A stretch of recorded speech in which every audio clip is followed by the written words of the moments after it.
Hi guys, this is Katie and today we are heading to a local market here in Bangkok.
Right guys, so it's like a Sunday morning. Sorry, the traffic in the background just picked up. It's like a Sunday morning and we thought we'd just kind of go out for a little walk. We knew there was a market not far from us, so we thought we'd have a little wander.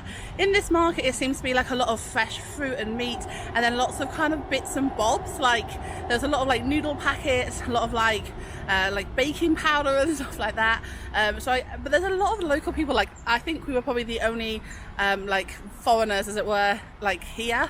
There's no like expats that we saw here either, so yeah, it seems like a really local market. It's a nice kind of look into what local life is like here for people here. When we lived in China, we did actually see a local market there. It was a lot smaller than this, but it's nice. We've like walked through it, and there's like a little canal area that looks really cute as well. So it's a nice kind of like way to spend our Sunday morning.